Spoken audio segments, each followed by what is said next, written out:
We'll call this regular council meeting of May 13th to order at 7:05. Please stand for the pledge of allegiance. Pledge allegiance to the flag of the United States of America and to the republic for which it stands, one nation, under God, indivisible, with liberty and justice for all.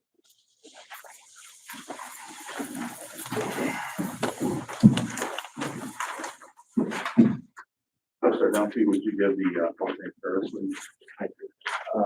Dear Lord, please allow us tonight as a council to make informed decisions that are the best decisions for this city.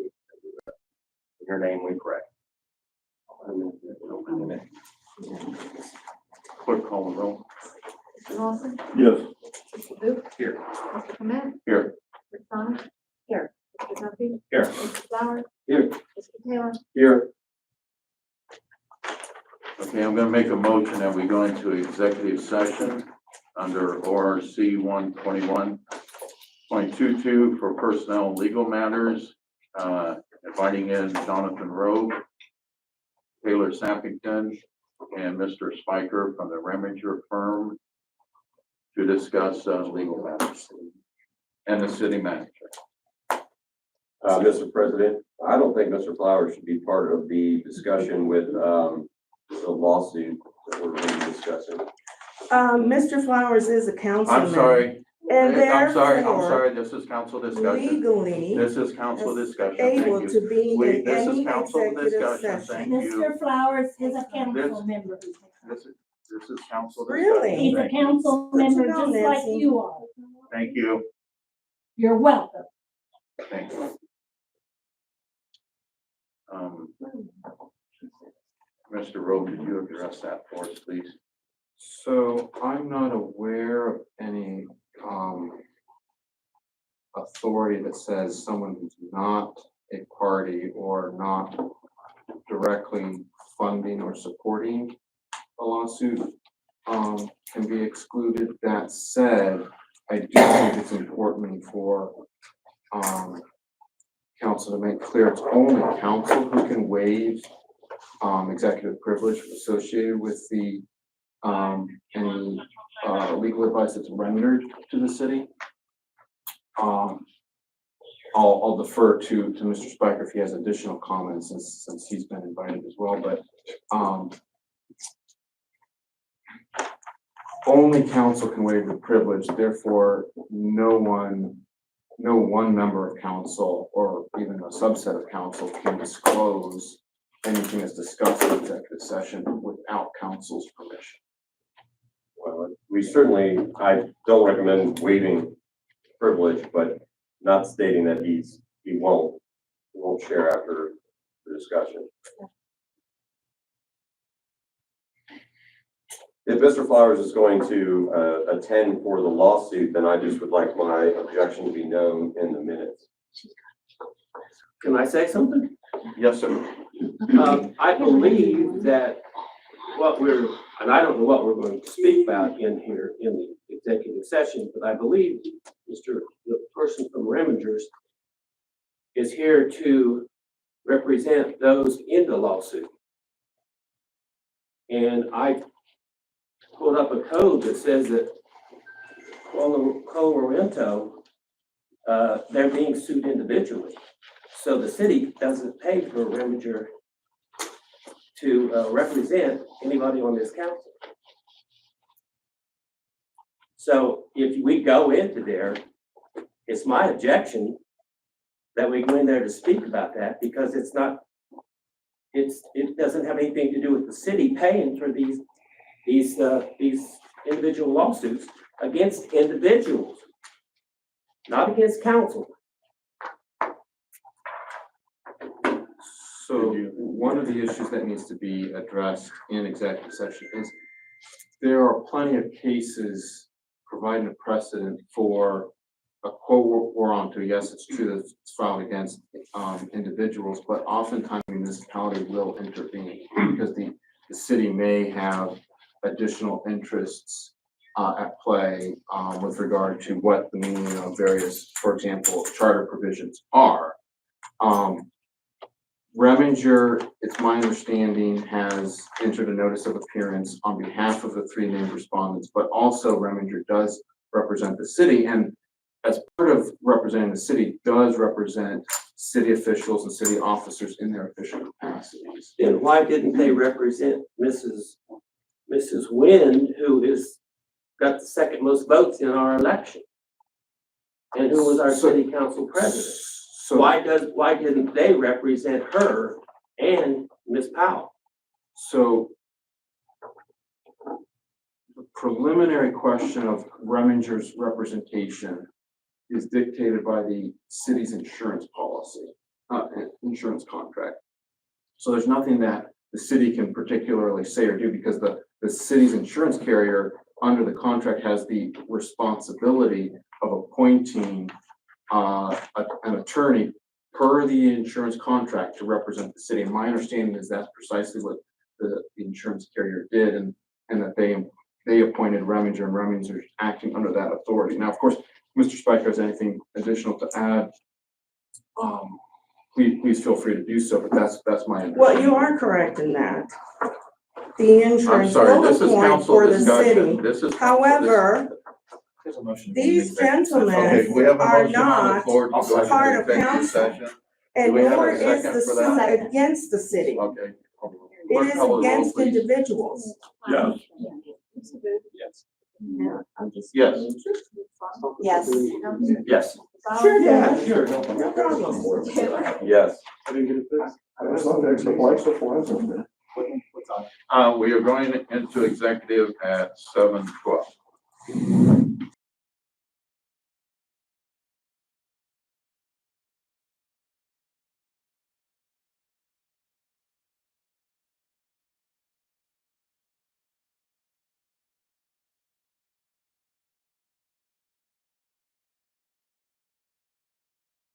So motion to return from executive session at 7:54.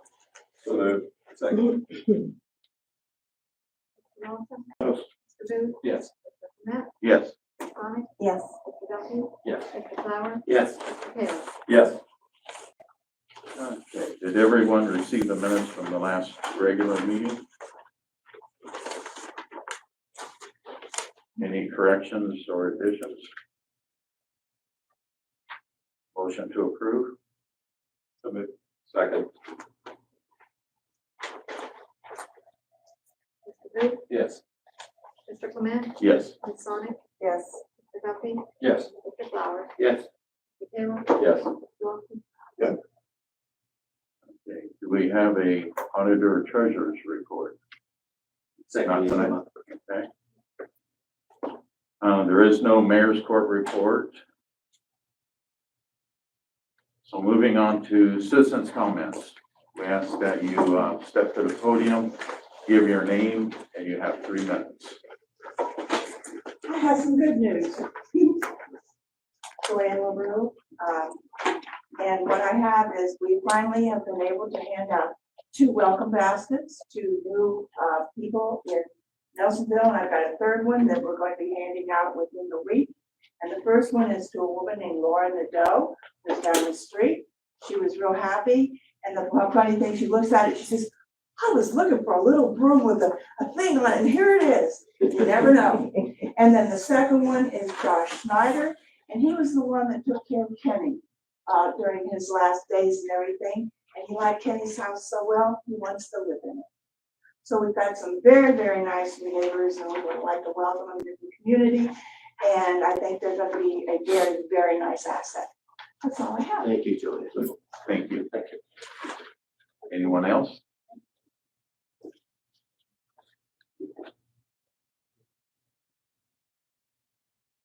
Jean Carey. I had a friend that used to say he lived out on the bricks at every council meeting. So it's Chestnut Street. And my question is, I'd like to ask council, why haven't you considered hiring an assistant city manager?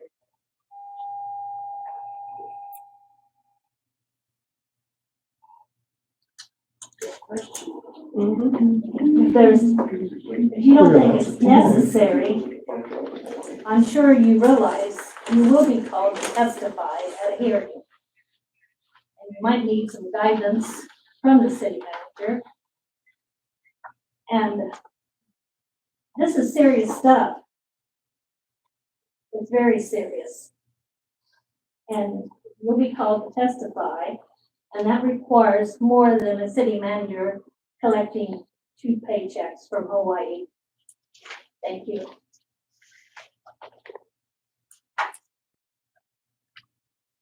Anyone else?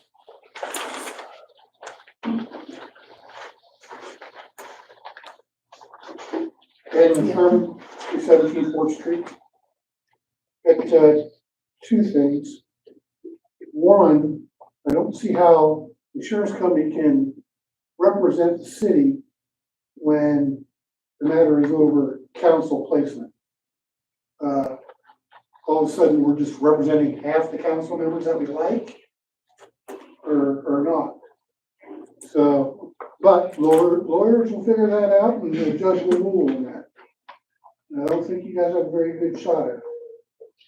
Number two, I'm sure it's just a typo, but Mr. Larson, the address you gave as your address for city council appears it is a vacant house, and the sheriff reported no one lives there. So you probably need to correct your address on whatever paperwork you turned in. Okay. We'll have 54 jobs left. You gotta get the numbers straight. That's 44. What is it? I'm sorry? Any other comments? Yes. That's an empty house across from me.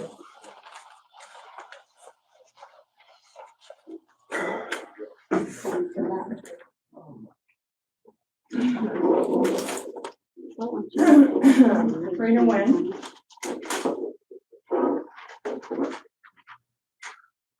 So, this is for Mr. Rowe and the Remington attorney, unless he's already left.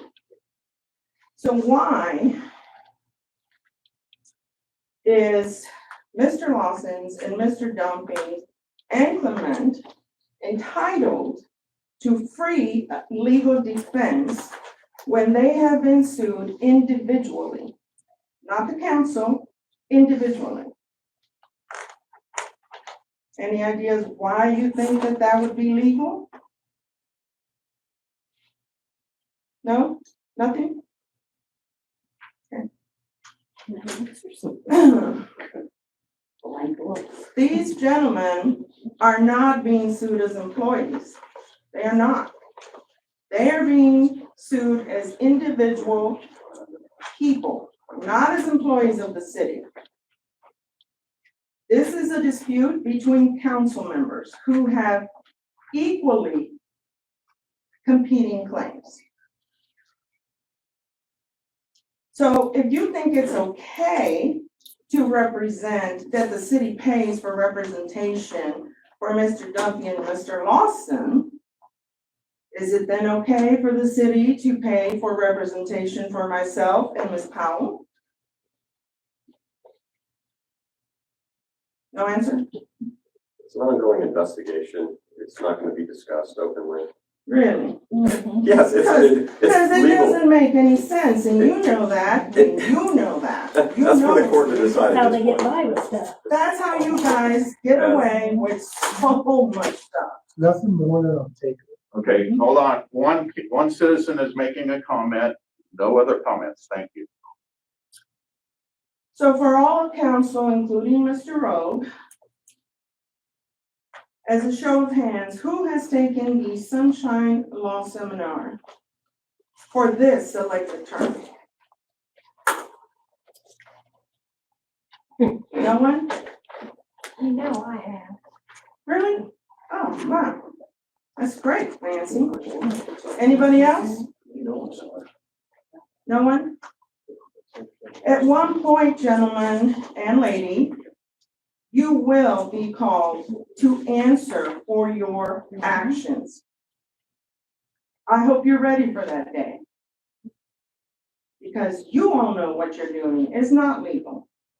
Any of it. So I hope you're ready, because it will be coming. Thank you.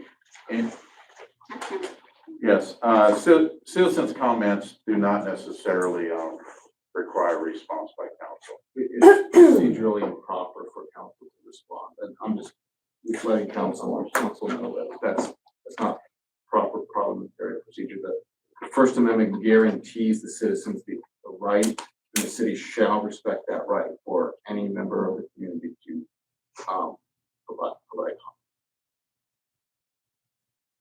Okay, with that, any other citizens' comments? I have to go up there. Yes. Okay. Anyone else? Okay, moving on to business and organizational comments. I believe we have a Mr. Glenn Crippen here from the CHIP program. Good evening, everyone.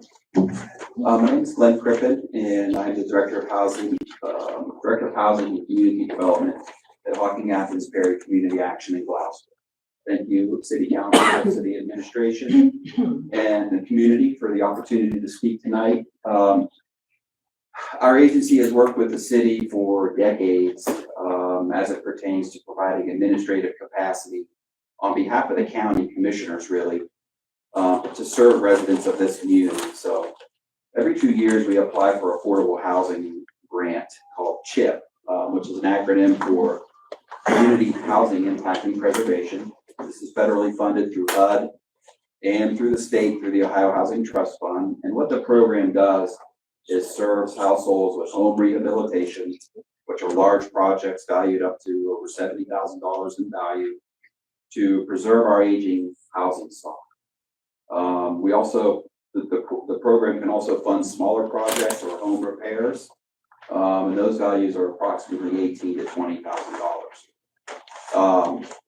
As I said, we've been working with the city for many, many years, and the city used to apply on its own to the Ohio Department of Development. But about 10 years ago, the state requested that we start regionalizing our efforts and bringing communities together to form a partnership. And that's what we'd like to do again. We've done it for the past 2 years or at least the last 10 years, where we asked the city to join Athens County in the city of Athens to go in on this grant. It means no obligation to you financially. It would require city manager to sign a partnership agreement, basically confirming that that the city is interested in participating in the CHIP program, and that the city or the county has jurisdiction, legal and fiscal jurisdiction over the grant. And then HACCAP enters into administrative services agreement with the county. So really, it's kind of a formality to continue to serve the residents of Nelsonville.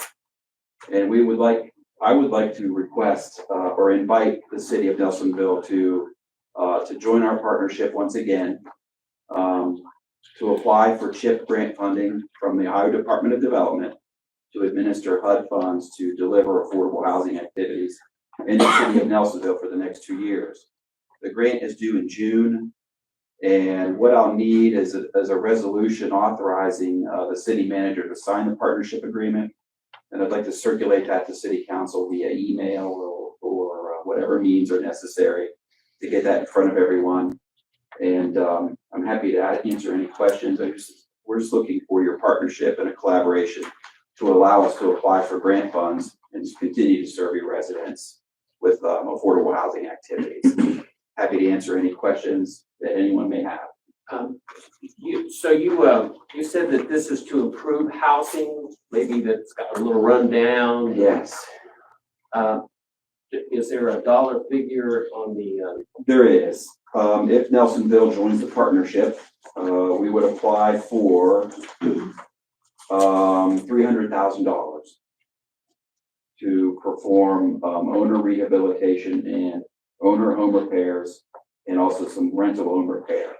Now, the caveat with rental home repair, to be eligible for CHIP, I must add, a household has to be at 80% of the area median income, which is a HUD data figure released by HUD. And that is roughly for a household of one in Athens County, that's about $46,000 annual. And for a household of two, it goes up incrementally. I think it's like 51,000. So it's pretty decent. It's pretty moderate income to be eligible. Now, if we propose to do a rental activity, the landlord has to be at that income level to be eligible, or they have to pay for 50% of the project.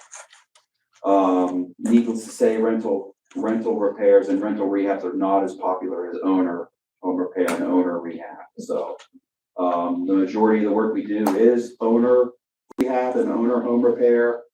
And also our agency maintains a contractor list of approved contractors that can do the work. They have to be lead certified, work lead safe, have insurance, BWC, all the finer points of business. But we have, I think, 19 different contractors from the region that are participating in the CHIP program. We let homeowners select from that list to solicit bids from those contractors. I don't have any historical data, but this program has pumped millions of dollars into our economy, benefiting households, businesses, and really keeping our aging housing stock to as good a level as possible. So, Is there any cost to the city for this, for administrative fees or anything? no, like that? not a penny. We don't even run the money through here. We run the money through the county. The city, there is a little bit of administration of 12% the city would be entitled to, or actually the county would be entitled to, and have captures that through the administration of the grant. So it's zero out-of-pocket costs for the city.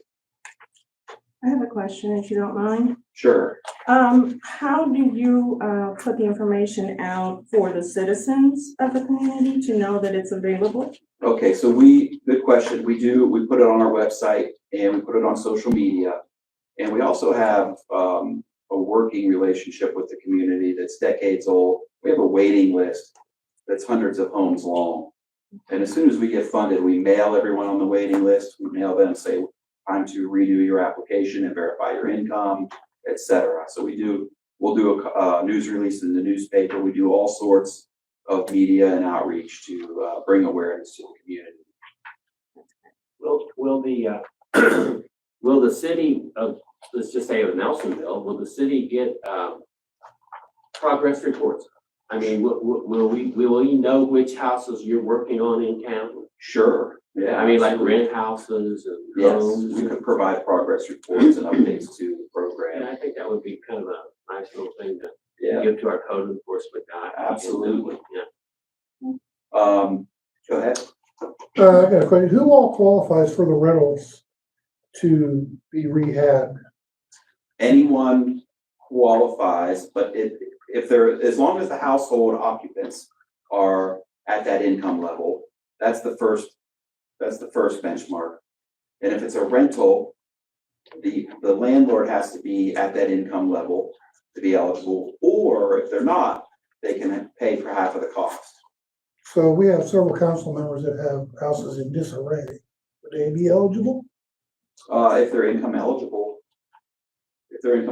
I mean, I'm prohibiting them from participating in the program, I think would be difficult because they probably have a fair access to the program.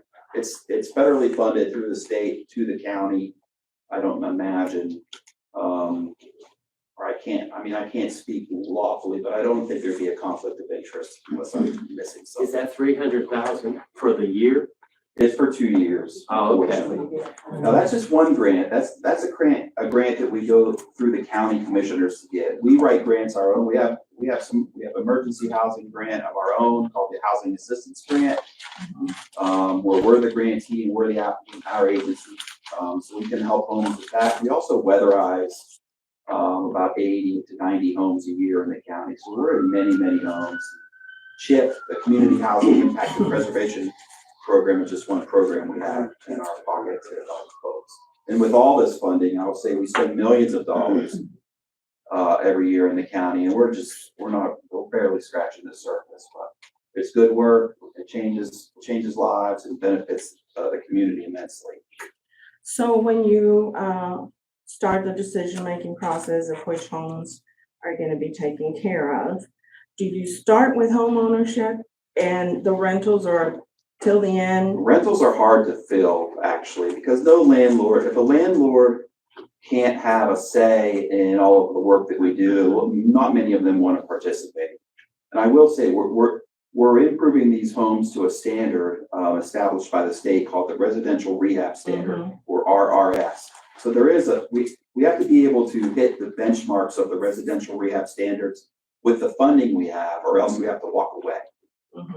So if a house is too bad and we can't do what we need to do and make it safe and habitable with the money we have to walk away.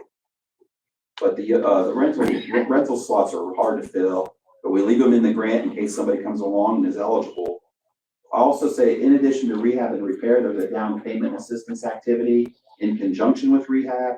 So if a household was eligible and they were looking to purchase a home and it needed fixed up, we could help with that too. So it's very flexible. It's a great program, and we'd like the city to join us once again. Glenn, can I ask, it's kind of both of you folks. You mentioned the deadline until July, you say June? June 20th, the application is due. Okay.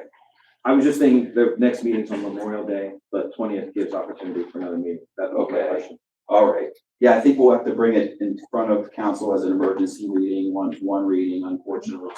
Yeah, resolution with one reading. Okay, resolution one reading, great. It'll work out.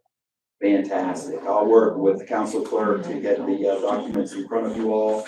I'm happy to answer any questions. I'm available at HAPCAP 2 months. If anyone wants to contact me, I'm always there. Do you have a card on you? You know, I didn't bring a card. I'm so sorry. So I'd be happy to write down my phone number. That would be great if you don't mind. Thank you. Thank you. Any other questions or comments? I was just gonna say, I've called Glenn, so you can call the half-cap line and keep connected to them. Yeah. Yep. Thank you, everyone. Thank you. Have a good evening. Thank you. Okay, so we have, Evelyn Nagy here to, discuss tenant protection and renting. And I brought Damon Crane with me today as well. Hi, my name's Evelyn, and I'm here today with 2 different hats. So first, I've been working at the Nelsonville Public Library on what's called the Friendship Bench. And so the Athens County Health Department operates what's called a Friendship Bench, where they have trained listeners that sit on the bench, and folks can come talk to us, and we hopefully help problem solve, find some resources. And the reason I bring that up is because one of the things that's been coming up a lot is a lot of folks have become unhoused. And it's been happening in a variety of ways. There seem to be a lot of evictions that are happening, and also folks that have housing vouchers aren't able to use them. Which brings me to my other hat, which is I'm on Chansey Village Council. And we have just experienced passing what's called pay to stay and source of income discrimination protection for tenants. So pay to stay, do you want to get on this pay to stay explanation? Whatever you want me. Okay, yeah, go ahead. You go ahead and do that, and then I'll add in experience of it. So pay to stay is a policy that has some slight variations, but about 20 to 30 different municipalities around the state have passed it since 2020. And what it says is that if by the time of an eviction hearing, a tenant can come up with the back rent that they owe their landlord plus reasonable late fees, they can't be evicted for being late if they can be brought up to account by that point in time. One of the reasons that a lot of municipalities pass that is that Ohio is one of only 5 states in the country where if a tenant is as much as 1 day late on rent, a landlord can initiate eviction proceedings, and that can be grounds to evict a tenant. So during the pandemic, when we had a lot of emergency rental assistance funds available, different municipalities were seeing that some landlords were just refusing to accept it. The money was there. the tenant could pay the back rent by the time of their eviction hearing, but there were no protections in state law to keep the tenant housed. And so that was where a lot of municipalities stepped in with these pay-to-stay ordinances locally. And I know that in my village, and it sounds like from what I'm hearing on the bench here too, rents are rising. And so if folks have a car breakdown, or I was working with a gentleman whose wife had left them, so you have a mental health crisis along with a financial crisis, right? Which makes it really difficult to pay rent. And sometimes folks just need an extra month or two to get that second job or to capture some kind of rental assistance to help them move forward. Which brings us to the source of income discrimination. And so that's been a pretty tough one, because what we have that I've seen at the library is folks have vouchers, but they can't find any place to use them. So I'm working with a woman in a wheelchair who's living on the second floor that can't leave her house very often, right? Because she can't find a place for this voucher. Or a gentleman who's doing his best to live outside because he couldn't find a place to use his voucher. And so the source of income discrimination, do you want to build on that? Yeah, I mean, it's another case where there's a lack of protections in state law for this. So municipalities have stepped up and they've passed policies saying that landlords can't refuse to rent to someone specifically because they're paying part or all of their rent with some form of public assistance. Most familiar is the HUD Housing Choice Voucher. And so the idea of source of income discrimination is that if they can pay the rent, it shouldn't matter where it comes from. It shouldn't matter if a family member is giving them support, if they're getting income from work, if they're getting SSI benefits or HUD Housing Choice Voucher, that money should be money. Who, if I could ask a question, who, if you have a voucher and you go to somebody that's not a HUD place, how does that work? Yeah, so what this does is it prohibits landlords from refusing to rent just on the basis of that. So if a tenant says, I have a voucher, the landlord couldn't simply say, well, I don't take vouchers. Now, in order for the landlord to accept a HUD Housing Choice Voucher, they would have to pass a HUD housing inspection. That was my question. Yeah, and if the property isn't up to those standards, then the tenant would not be able to use the voucher at that property. So, but that would take some time, wouldn't it, to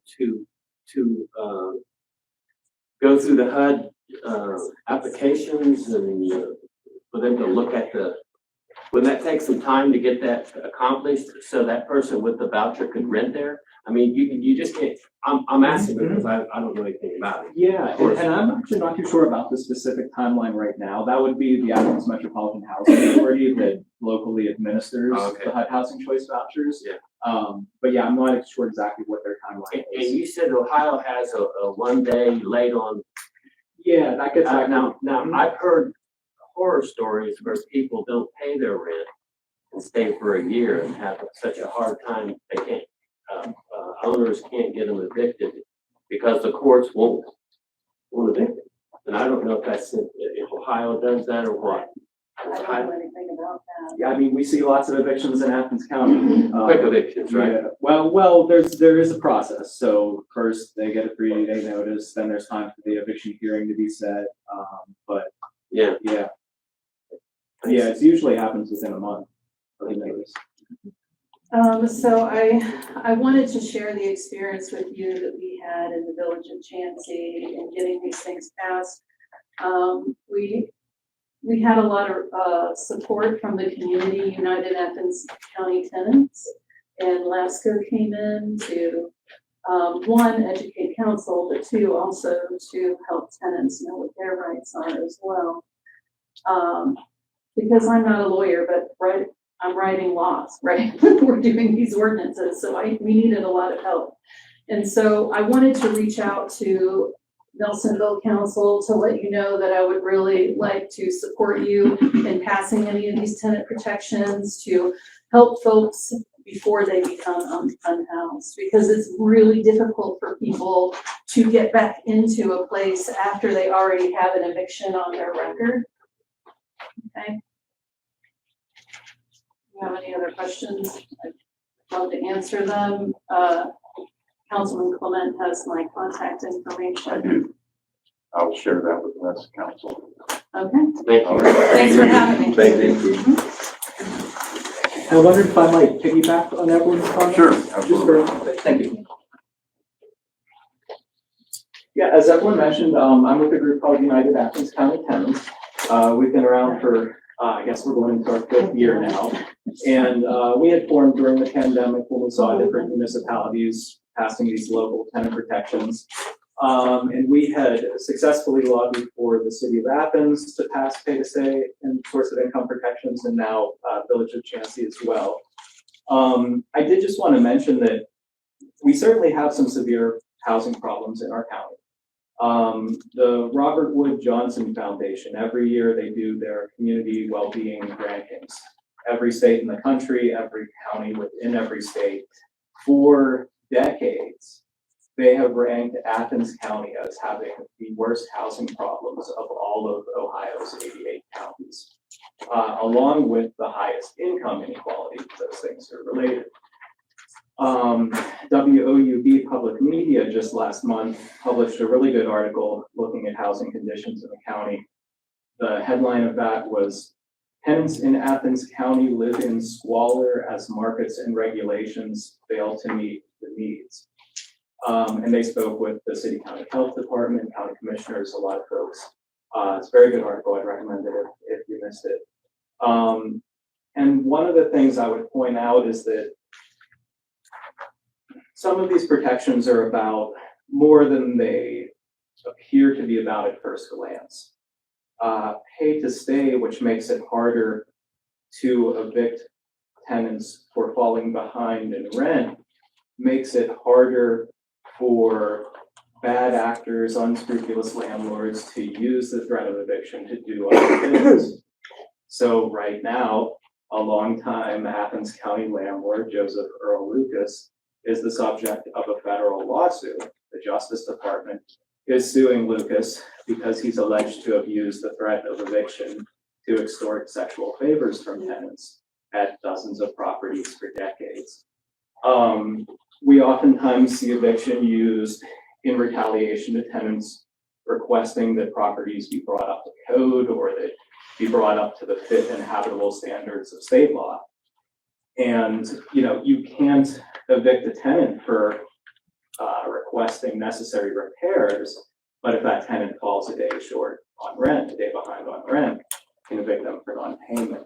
So pay to stay really, by making it harder to evict tenants simply for falling late on their rent, really does provide protection against a lot of these other abuses, abuses that we have certainly seen in Athens County. So I just wanted to add that. Thank you. Thank you. Have any committees met since the last council meeting?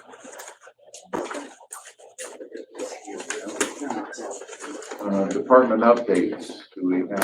I have a problem with the law department. Okay. Mr. Spiker, did you want to give an update for the public on the legal litigation?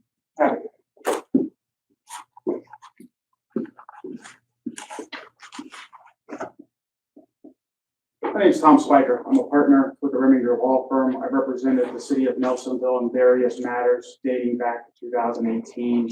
I'm currently your counsel of record in a number of cases pending in both federal and state court.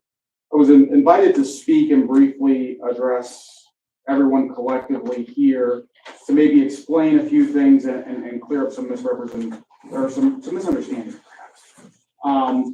At the outset, I think it's important to note that as an attorney, I ethically cannot directly engage with anybody who I'm involved in a lawsuit with who is represented by counsel. And when I say counsel, I mean legal counsel, not city counsel. It can be confusing. So I'm not here to get into a back and forth, nor can I ethically get into a back and forth with any members of the audience that might be pursuing actions against the city and are represented by legal counsel. Just a hard and fast rule that I can't do. So there are going to be limitations here, and I'm sure my brief 3 to 5 minute spiel isn't going to satisfy everything, but I do think it's important to address why insurance counsel was assigned to the current matter regarding who sits on council, who doesn't sit on council. First, it's important, again, one last legal disclaimer, and I apologize for that. I'm not a coverage attorney. I can't give opinions on why your insurance coverage does certain things, but I can certainly explain why I've been assigned to represent the city of Nelsonville and certain individual board members in actions that were, or an action that was pending in Athens County Court of Common Pleas and an action that is now currently pending in the 4th District Court of Appeals. Our job as insurance counsel is to take the city as it comes. I have not been out here since I think 2022. I don't individually know any of the council members, and frankly, most of the staff has turned over, your city attorney, your chief of police, your city manager, since the last time I was out here. I don't take sides in political disputes, nor is it my job. My job is to protect the city council, the actions of the city council, and to prevent liabilities. When individual members of city council are sued in an action that would remove them from their seats and thus invalidate all actions taken up to a certain point, that exposes the city to certain liabilities. Your insurance company, in their wisdom and above my pay grade, has decided that that is within the scope of insurance coverage, and so you get me.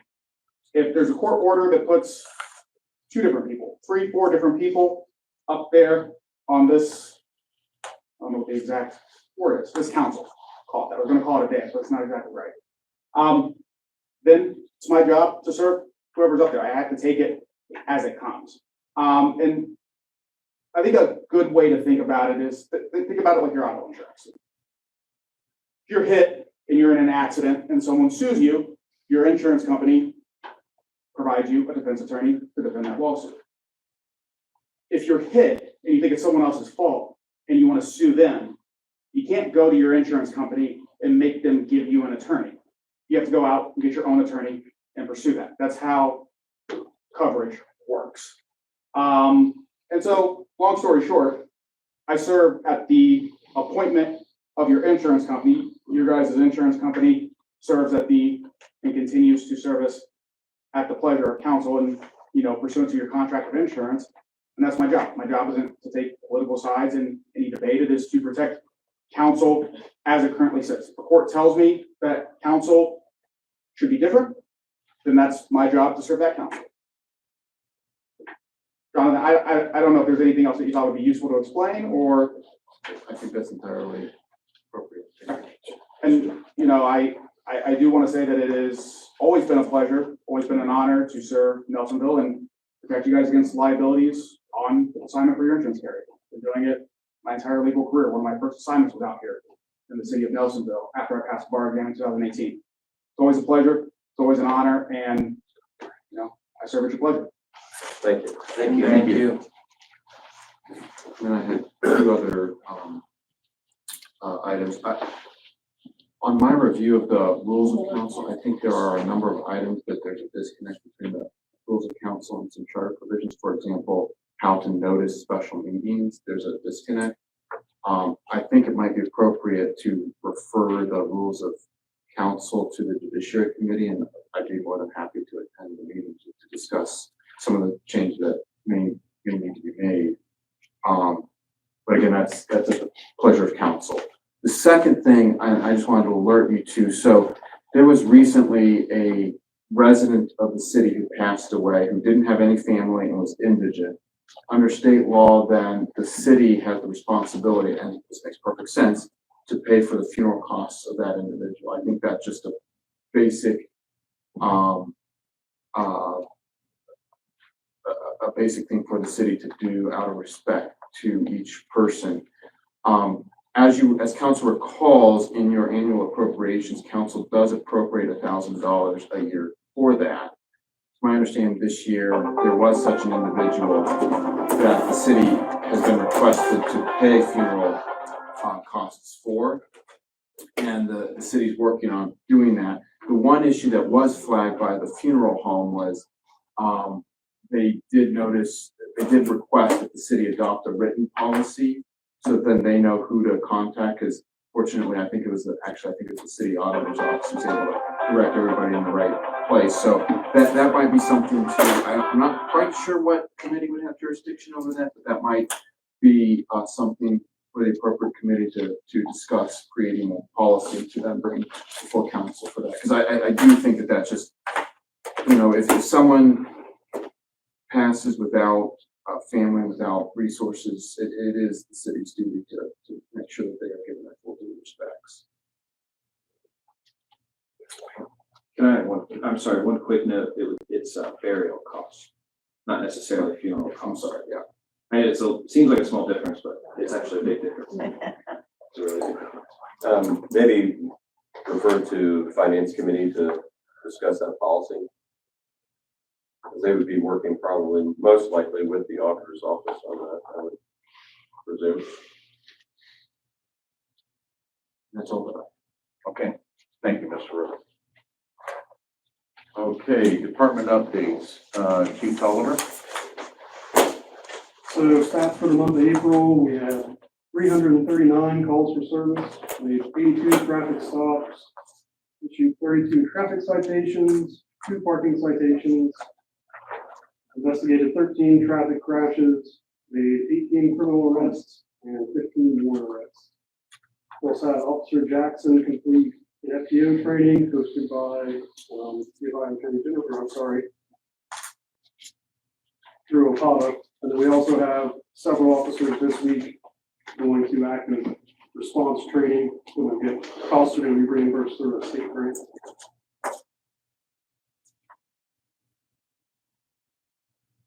Any questions for Chief Tolliver? Thank you, sir. Go ahead. I have a question for Chief Tolliver. Chief, this might be a little uncomfortable for you, but there's something going around about one of your officers. And I just would like you to clarify it, if you will. I said one of the officers was taking a nap, so to speak. I'm not sure anything about that. I've not heard anything Yeah, about it. maybe it was just a rumor. I know, sir. I've not heard anything or seen anything. I mean, only complained to me. You know what about that happened or? No, it was told to me by a couple different people, and I just thought, well, I didn't want to embarrass you or your staff or anything, but I just wanted to clarify, maybe you could expound on it a little bit. No, I don't have any issues with any of my guys. Okay, thank you. Anyone else? All right, moving on to ordinances for second reading. We're going to table this. Do we have to read it? Okay. Ordinance for second reading, an ordinance authorizing the city manager to enter into a new 911 contract. I make a motion that we table that. And just to clarify, we're tabling ordinance 3224, correct? Yes, I'm sorry. Mr. Clement? Yes. Ms. Sonic? Yes. Mr. Duffy? Yes. Mr. Flowers? Yes. Mr. Taylor? Yes. Mr. Lawson? Yes. Mr. Booth? Yes. Okay, ordinance for second reading 3324, an ordinance amending the 2024 appropriations ordinance. Whereas 2024 appropriations need to be amended. Whereas appropriations of $3,000 into the general fund number 100, line item number 100-100-33017 provide payments if necessary. Whereas appropriations of $75,000 into various funds line items is necessary for employee costs. Whereas appropriations of $25,000 into the general fund number 100, line item 100-625-41112 is necessary. Whereas appropriations of $15,000 into various funds is necessary for contract services. Whereas appropriations of $95,000 into the sewer fund number 750 to line item number 750-760-33017 utilities is necessary. Whereas appropriations of $3,000 into the Parks and Recreation Fund number 300, line item number 300-250-80010, league and other expenses as necessary. Whereas appropriations of $16,940 into the general fund number 100 to line item number 100-200-40010 operating expenses and accepting Mark's grant as an unanticipated revenue if necessary. Now therefore be it ordained by the Council of the City of Nelsonville, Athens County, Ohio as follows. The 2024 appropriations ordinance is amended to appropriate from the unappropriated balance to the following funds. Appropriations in the sum of $3,000 from the unappropriated balance of the general fund, number 100, to line item number 100-100-33017 for body cameras. Appropriations in the sum of $25,000 from the unappropriated balance of the general fund, number 100, to line item number 100-340-10065 for other employee costs. Appropriations in the sum of $25,000 from the unappropriated balance of the water fund, number 700, to line item number 700-340-10065 for other employee costs. Appropriations in the sum of $25,000 from the unappropriated balance of the sewer fund, number 750, to line item number 750-340-10065 for other employee costs. Appropriations of $25,000 from the unappropriated balance of the general fund, number 100, to line item number 100-625-41112. Appropriations of $5,000 from the unappropriated balance of the general fund, number 100, to line item number 100-370-21100 for contract services. Appropriations of $5,000 from the unappropriated balance of the water fund, number 700, to line item number 700-370-21100 for contract services. Appropriations of $5,000 from the unappropriated balance of the sewer fund, number 750, to line item number 750-370-21100 for contract services.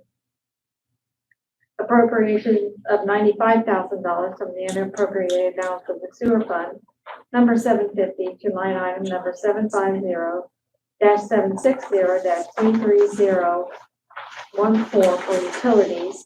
Appropriations of $3,000 from the unappropriated balance of the Parks and Recreation Fund, number 300, to line item number 300-250-80010 for league and other expenses. Appropriations of $16,940 from the unappropriated balance of the general fund, number 100, line item number 100-200-40010 for operating expenses and accepting the Marks grant as unanticipated revenue. The total unappropriated balance is decreased by said amounts. The total appropriations in each respective fund mentioned above are increased by said amounts. The city auditor is hereby authorized to submit changes to the city certificate of resources pursuant to this ordinance to the Athens County Budget Commission. This ordinance shall be in full force and effect upon its adoption. Duly enacted by council on second reading the 13th day of May, 2024. Any council discussion? Motion to adopt? So moved. Second. Ms. Sonic? Yes. Mr. Duffy? Yes. Mr. Flowers? Yes. Mr. Taylor? Yes. Mr. Lawson? Yes. Mr. Booth? Yes. Mr. Clement? Yes. Ordinance 3324 passes. Second reading of ordinance 3324, authorizing the city manager with consent of an employee to allow the city to purchase vacation time. Whereas Article 17, Section 2 of the city's labor contract provides for the city to purchase employee vacation time. Whereas in some cases for an applicable employee and with an applicable employee's consent, the city may wish to purchase vacation time of up to 4 weeks for the applicable employee for the year 2024. Now therefore be it ordained by the Council of the City of Nelsonville, Athens County, Ohio as follows. With written approval of the city manager and an applicable employee of the city, Article 17, Section 2 of the city's labor contract, the city may purchase vacation time for the applicable employee for up to 4 weeks for the applicable employee. The notice requirement is hereby waived if the city manager and the applicable employee both give written approval of the vacation time purchase. This ordinance shall take effect at the earliest time permitted by law, duly enacted by council on second reading on the 13th of May, 2024. Any council discussion? Can I ask a question? Yes, sir. Does this mean that, if somebody didn't want to take their vacation, we would buy back their vacation from them and pay them for the week they're working? Hello? Can you answer that? Actually, that's probably maybe something that city auditor. Okay. Mr. Sanders? Yeah, so this is a section in the labor contract that's a little vague. If it's the employees earned vacation time, they've earned it, by contract and by council order. And this allows them in the city to purchase back some of that time, up to 4 weeks for just 2024. So the current limit's 3. There was, some confusion because the writing is a little vague in the contract about both the limit and the process. This ordinance would do both for 2024. So, did I say it right? If they didn't want to take their vacation, the city would buy it back for the week that they would be the 4 weeks, and then they could still work the 4 weeks and get paid? Any employee who works is gonna get paid, yes. But I mean, Because they're hourly. The vacation time, if it's banked, when they're getting it paid out, their balance comes down. So that means they're not actually leaving the state for a trip or, they're not going camping or doing a staycation. They're purchasing their vacation time. So in other words, that spot won't be vacant. It's just being paid out. In some ways saving overtime, but in other ways, saving on vacation time too, because the vacation bank gets more expensive every year as their wage increases, because we pay that out at whatever wage they currently earn. And they won't be working, but we still pay it. They will. No, but I mean, in his scenario, if they have vacation time, they take it, we still pay for that week, the weeks that they're off, right? Correct. But now if they work and we buy back the vacation time, we're paying them double pay for that week and double pay for that week and double pay for that week, right? I would not argue ever that vacation time is double paying, because that's earned time. Well, I know that. No, Right. that's But not, they'll be working, no, yes. yeah. They'll be working. They'll be working, getting their weekly pay on top of their vacation pay when we buy it back, right? Yeah, that's right. Okay, and that's in this contract. That's in the contract. Okay, yeah, thank you. Yeah. That's council's decision. I just read. Any other questions, council questions? Okay, motion to adopt. Second.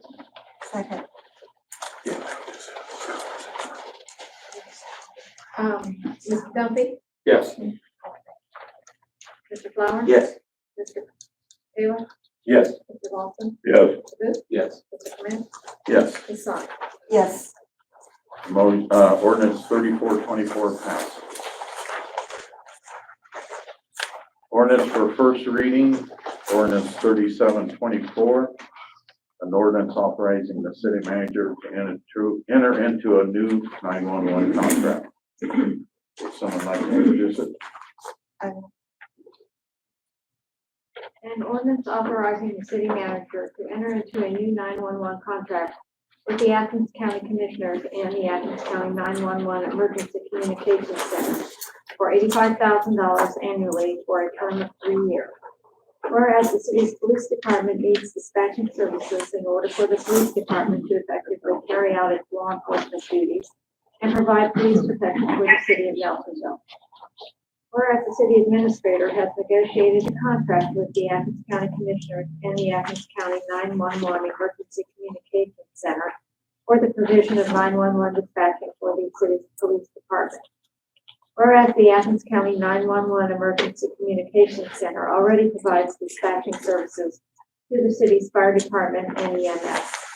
Whereas the Athens County Commissioners and the Athens County 911 Emergency Communications Center are willing to contract with the city to provide dispatching services to the city's police department for a term of 3 years at an annual cost to the city of $85,000.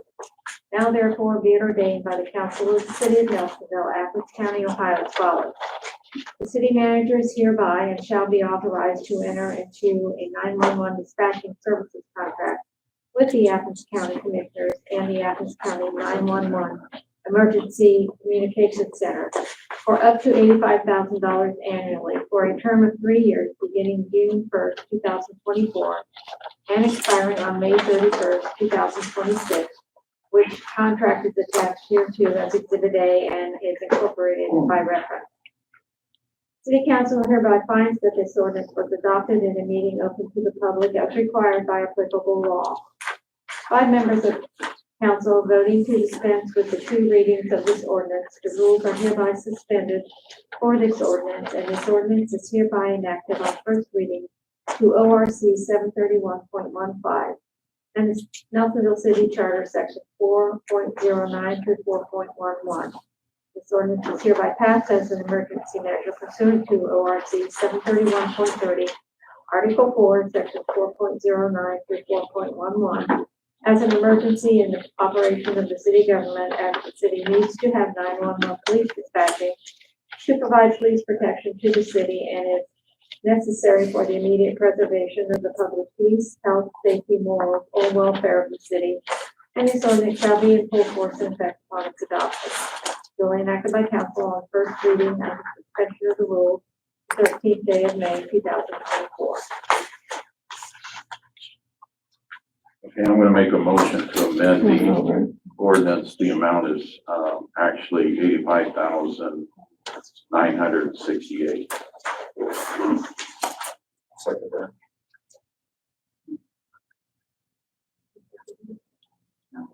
Okay, Mr. Taylor? Yes. Mr. Lawson? Yes. Mr. Booth? Yes. Mr. Clement? Yes. Ms. Sonic? Yes. Mr. Duffy? Yes. Mr. Flowers? No, excuse me, no.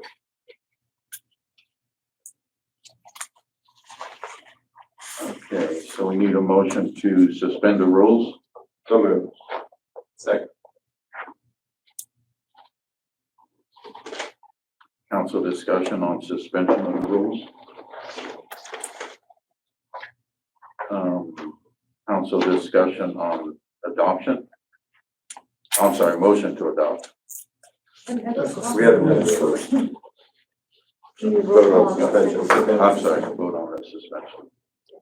Mr. Lawson? Yes. Mr. Booth? Yes. Mr. Clement? Yes. Ms. Sonic? Yes. Mr. Duffy? Yes. Mr. Flowers? No. Mr. Taylor? Yes. Okay.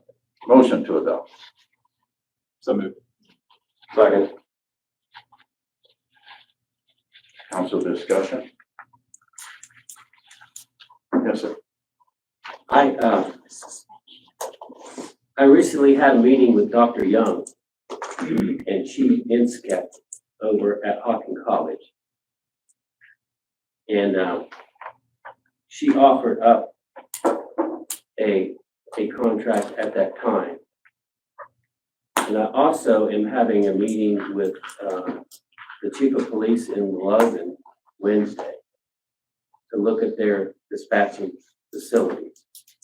I know that doesn't make anybody, it's not gonna change this, I know that, but I just want everybody to know that I am still pursuing the best the best protection for the citizens and for the police department.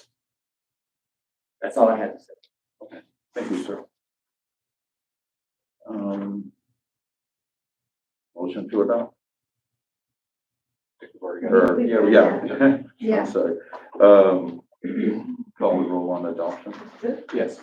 Mr. Clement? Yes. Ms. Sonic? Yes. Mr. Duffy? Yes. Mr. Flowers? No. Taylor? Yes. Mr. Lawson? Yes. Ordinance 3724 passes. Okay, ordinance 3824, first reading, an ordinance authorizing the city manager to apply for, accept, and enter into a Ohio EPA water pollution control law. Would someone like to introduce it? I'll introduce it. An ordinance authorizing the city manager to apply for, accept, and enter into an Ohio EPA water pollution control loan fund agreement on behalf of the city of Nelsonville for the construction of the regional collection system improvement phase 4 project and designating a dedicated repayment source for the loan. Whereas the city of Nelsonville seeks to construct the regional collection system improvement phase 4 project, and whereas the city of Nelsonville intends to apply for Ohio EPA water pollution control loan fund loan and principal funds to finance the construction of the project. Whereas the Ohio EPA requires the government authority to pass legislation for application of a loan and the execution of an agreement, as well as designating a dedicated repayment source. Now therefore be it ordained by the council of the city of Nelsonville, Athens County, Ohio, as follows. Nelsonville City Council finds it is necessary to complete the regional collection system improvement phase 4 project for the health, safety, and welfare of the residents of the city of Nelsonville. Council also finds it is necessary to apply for construction loan and principal forgiveness loan from the Ohio EPA Water Pollution Control Loan Fund. The city manager of the city of Nelsonville shall be and hereby is authorized to request from the Ohio EPA Water Pollution Control Loan Fund financing required to complete the construction of the phase 4 project. Repayment of monies loaned from the Ohio EPA Water Pollution Control Loan Fund shall be paid out of wastewater revenues generated from Nelsonville wastewater customers. City Council hereby finds that this ordinance was adopted in a meeting open to the public as required by applicable law. This ordinance shall be in full force and effect at the earliest time permitted by law, duly enacted by council on second reading. Oh, is this two reading? Yep. Okay. 27th day of May, 2024.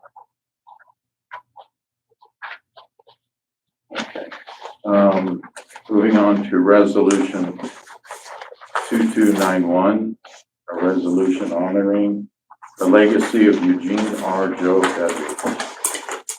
Would someone like to introduce it?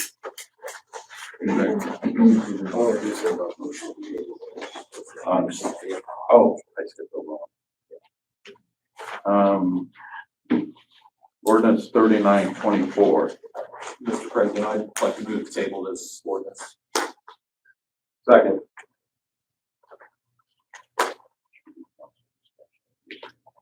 Any council discussion on tabling it? 3924? Correct. Why are we? So it can go back to committee for further discussion. To add things to it or what? He hasn't gone through committee yet. Oh, okay.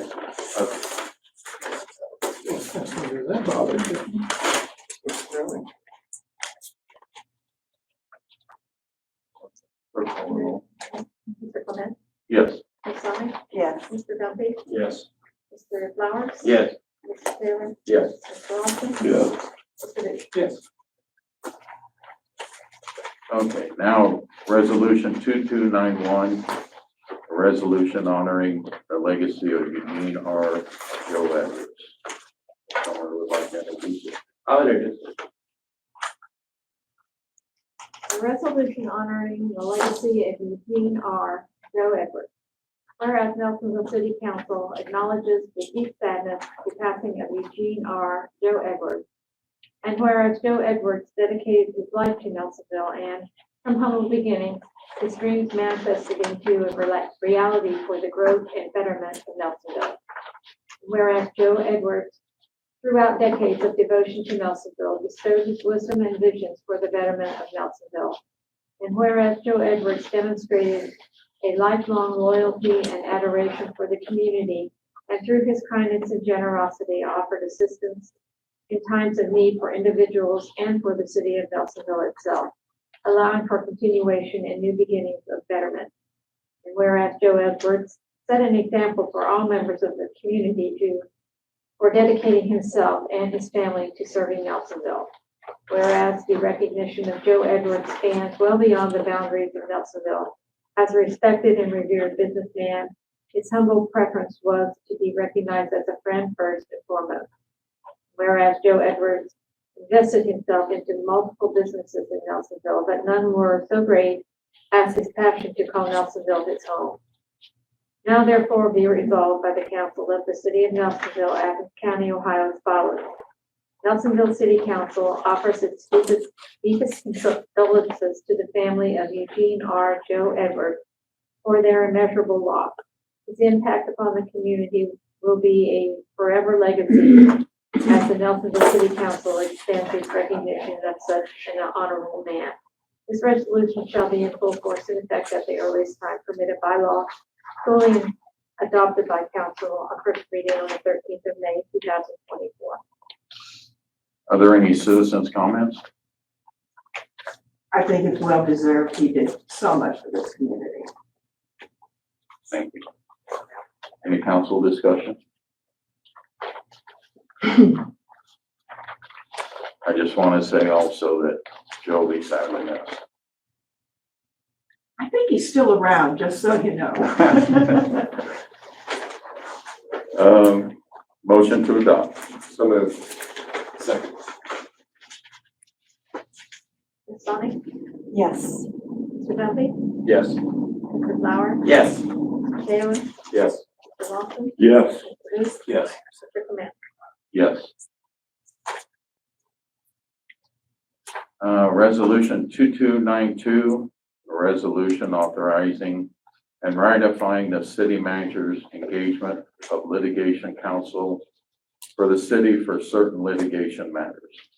Would someone like to introduce it? I'll introduce it.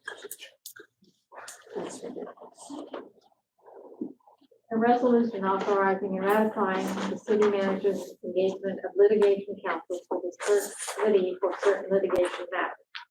Whereas Nelsonville City Council and various city officials in their official capacity were named defendants in a first court action styled Wynn et al. Versus Lawson et al. Athens County Court of Common Pleas, case number 24C 10118, now dismissed. Whereas the same claims raised in the first court action have now been brought to a second court action styled State of Ohio, Nguyen et al. Versus Lawson et al. Fourth District Court of Appeals, Athens County, case number 24C A0011, which is the proper judicial venue for the claims brought. Whereas the city manager has engaged Jonathan E. Rhodes, city attorney, to serve as litigation counsel to the city in connection with these lawsuits to advance and defend the interests of the city pursuant to the city attorney agreement entered into between the city and Jonathan E. Rhodes. And whereas the city manager has also engaged Scott M. Rhodes, a duly licensed Ohio attorney, to also serve as litigation counsel to the city in connection with these lawsuits. Now therefore be resolved by the council of the city of Nelsonville, Athens County, Ohio as follows.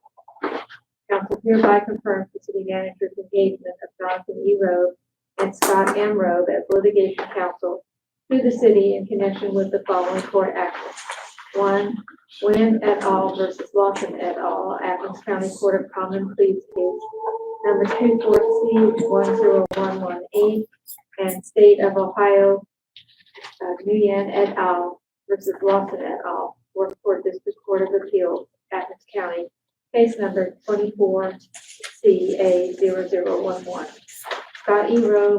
Jonathan E. Robe and Scott M. Robe are legal counsel only to the city in these lawsuits and to no other party involved in the lawsuit. The city's litigation counsel shall be compensated at the following hourly rates. Jonathan E. Rowe shall be compensated at the rate of $250 per hour, and Scott M. Rowe shall be compensated at a rate of $300 per hour. This resolution shall be in full force and effect at the earliest time permitted by law, duly adopted by council on first reading on the 13th day of May, 2024. Any council discussion on the resolution? I do. Yes, sir. This completely is contradicted what the gentleman back there said. The insurance company was representing Mr. Lawson, Mr. Dunphy, and Mr. Clement. When this says that Jonathan Rowe and his father, I assume, is representing these people for $250 an hour, which the city is paying, and $300 an hour, which the city is paying. Now, am I correct in this? So here's the timeline. So the first court action was filed April 22nd. The city manager instructed me immediately to begin work.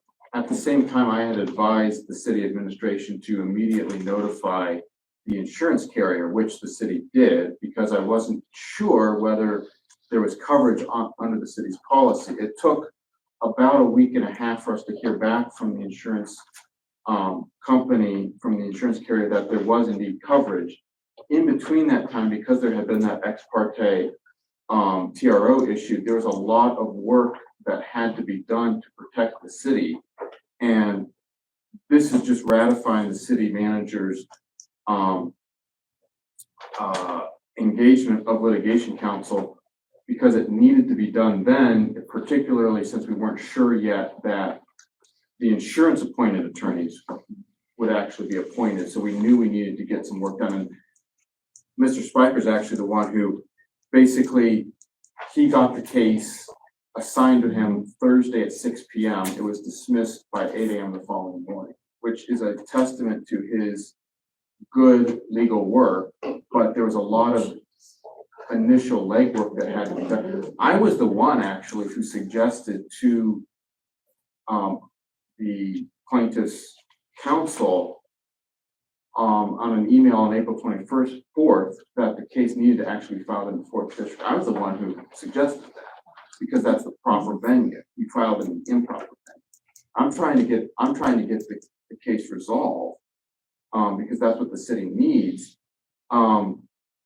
Because of that, though, there was a lot of, I worked perhaps not 15 hours straight as perhaps the Reminger attorneys did, but I put a lot of time and effort into making sure that this case gets brought before the appropriate judicial venue. So that's what this is referring to, is the legal work that was basically done in a week and a half leading up to Reminger. So this is to get you and your father paid For the legal work. for the legal work you've already done. That's been provided. And that doesn't include your pay for city attorney. No, it does not. Per the contract, my litigation is to And be. is your city attorney, is you being paid as our city attorney not covered for you to do things like that? No, it's not. Per the city attorney agreement, litigation, representation of the city in litigation matters is to be engaged. So how much, I see $250 and $300 an hour. Is there a final figure on this? The bill has not been prepared, so I can't comment on the amount. I just don't know. I understand. But are you done with that? Or are Well, you still involved with Reminger's insurance, which the insurance company is paying for and we're paying you? Are you still involved in that? so the first case is dismissed, so there's no further work that's being done on that case. The second case is ongoing, so any work that I would perform on that would be covered by this, but because Reminger, as the insurance appointed counsel, is now on that case, the amount of time and billing to the city would be dramatically reduced. Because So you're still gonna assist Remingers? I have to represent the city, and so to the extent that the city might, for example, file a motion to intervene, yes, that work is ongoing.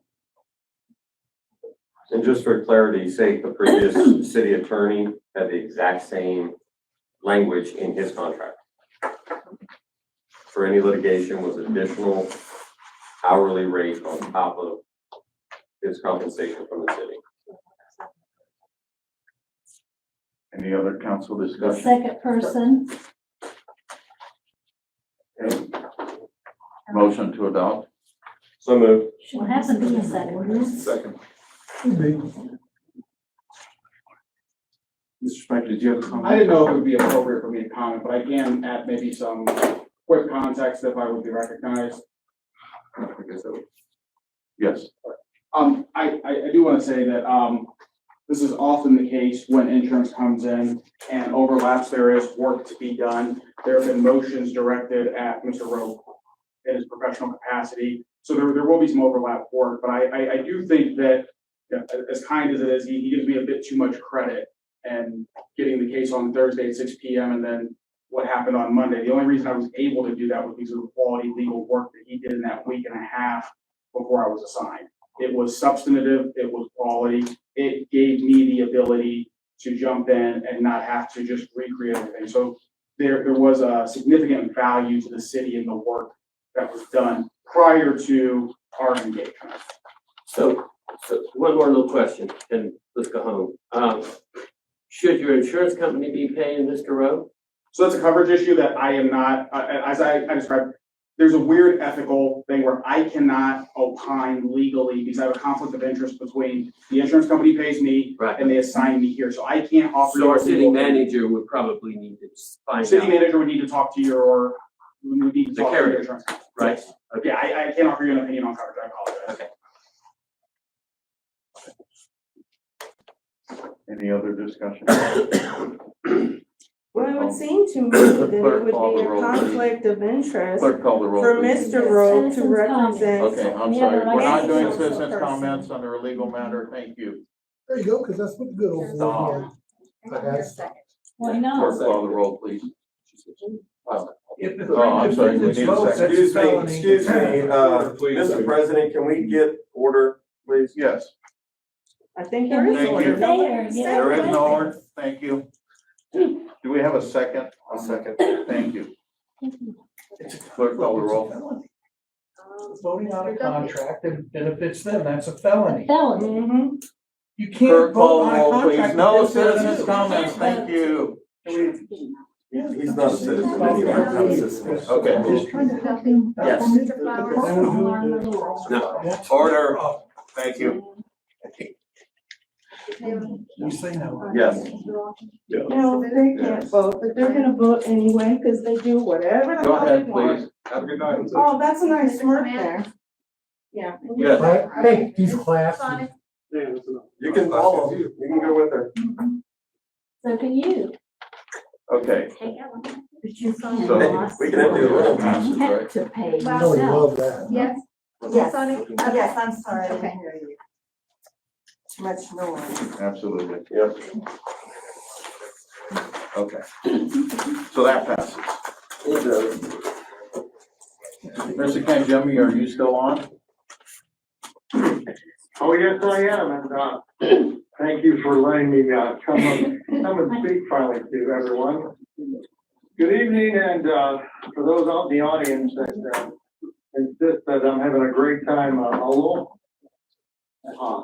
Which means thank you for letting me You don't need to hear his bullshit. service to you. First service I have to offer is for my great code enforcement office. That has spent a lot of time with the metropolitan housing, on different houses to elevate the base flood elevation permit rating. Bill has done a great job with that. And he's welcoming a new business on Columbus Street, basically, as we speak, and providing them with all the permits. Between now and the last council meeting, he has issued 15 different permitting and citations violations, for rental permits, disabled parking permits, zoning dumpster, and sign permits, and 10 violations to include old tires, trash, debris, and 3 condemnation notices for properties that need to be either recycled to the land bank or torn down. So he's making great progress with that.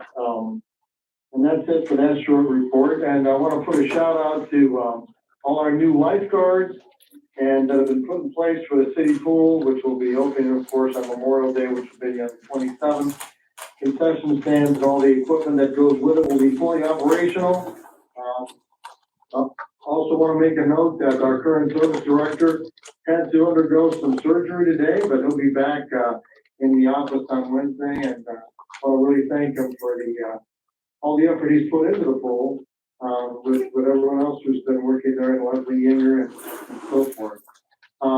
As always, things are running smooth with the city. I'm glad we had somebody from Chip come in and explain that to him, because I think we want to get involved in that.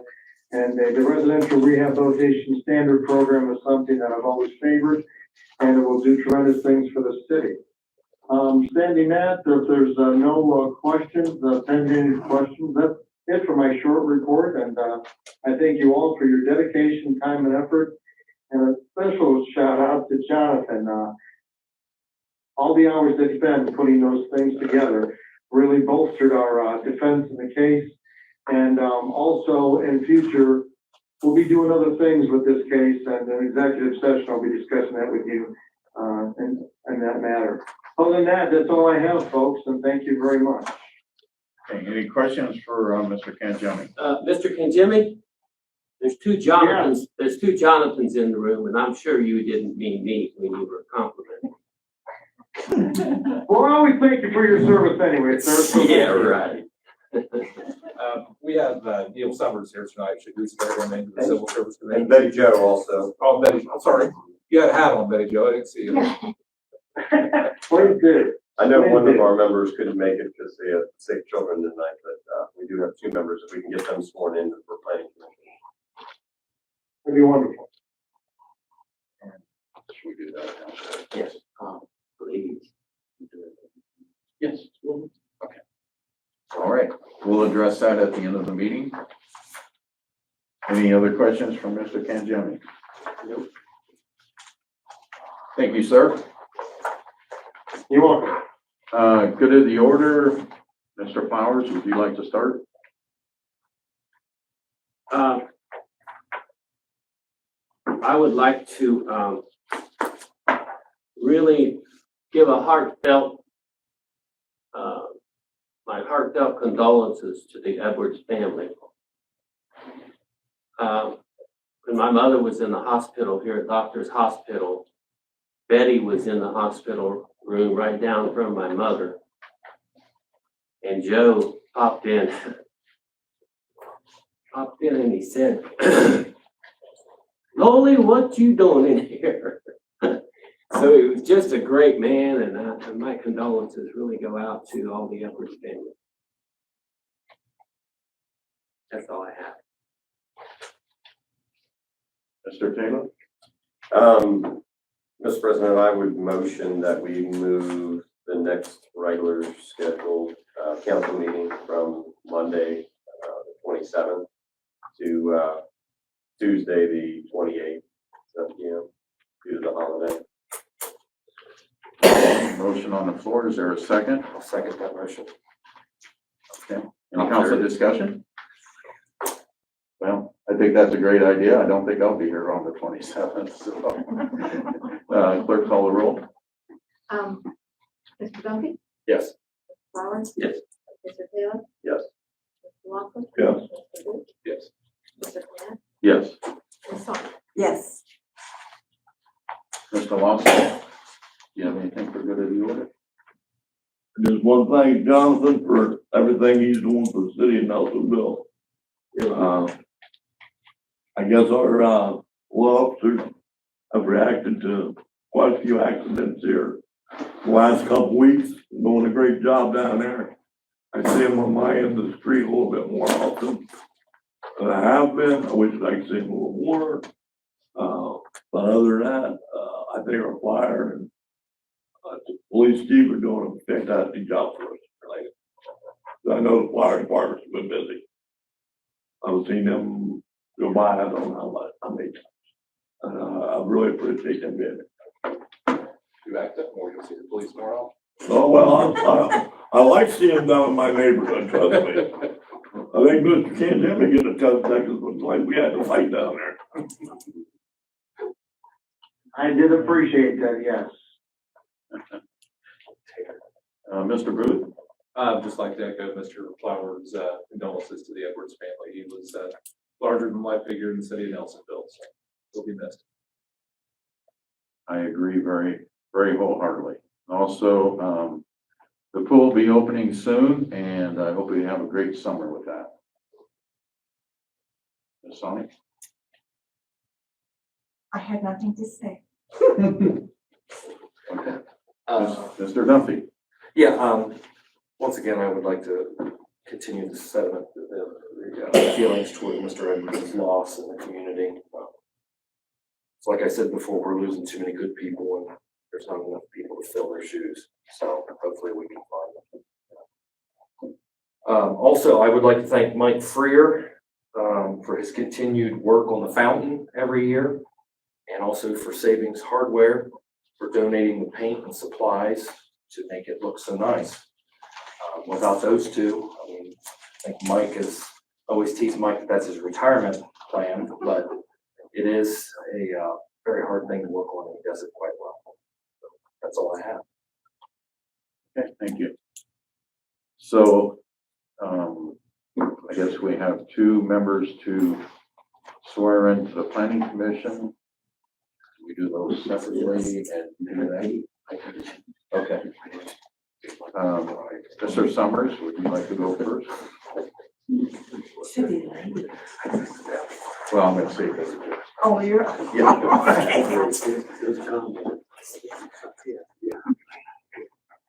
Brian wants me to go first, I don't know. Well, I was gonna give you special recognition, before we do this, that you served a long time and it's greatly appreciated. Yep, thank you. Yes. Very much so. I had cataract eye surgery 5 weeks ago on one eye, and this past week I got the second one done. So I'm pale looking and a little bit puny, but otherwise I'm getting along okay. So I appreciate the nice comments you said. Thank you. So I'll have a written oath for you to sign, but I'll go ahead and administer. So I state your name, I, Betty Jo Parsley, do hereby solemnly swear or affirm do hereby solemnly swear or affirm that I will that I will support the Constitution of the United States, support the Constitution of the United States, the Constitution of the State of Ohio, the Constitution of the State of Ohio, and the Charter and laws of the City of Nelsonville, and the Charter law of the City of Nelsonville, not be influenced not be influenced by any consideration except that of merit and fitness except that of merit and fitness in the appointment or discharge or discharge of employees, not make or authorize not make or authorize the expenditure of public money the expenditure of public money otherwise than for adequate consideration and efficient service to the City of Nelsonville, faithfully, honestly, and impartially, in all other respects, discharge the duties of my office as a member of the Planning Commission of the City of Nelsonville. Thank you. All right.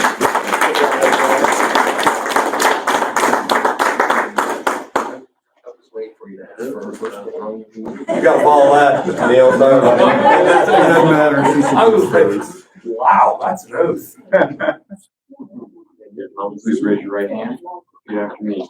I state your name. I, Neil Summers, Do hereby solemnly swear or affirm hereby solemnly swear and affirm that I will that I will support the Constitution of the United States, support the Constitution of the United States, the Constitution of the State of Ohio, the Constitution of the State of Ohio, and the Charter and laws of the City of Nelsonville, and the Charter and laws of the City of Nelsonville, not be influenced not be influenced by any consideration by any consideration except that of merit and fitness except that of merit and fitness in the appointment in the appointment or discharge or discharge of employees, of employees, not make or authorize not make or authorize the expenditure of public the money expenditure of public money otherwise than for otherwise than for adequate consideration adequate consideration and efficient service and official service to the city of to Nelsonville, the city of Nelsonville, faithfully, honestly, and impartially, faithfully, honestly, and impartially, in all other respects, in all other respects, discharge the duties discharge the duties of my office of my office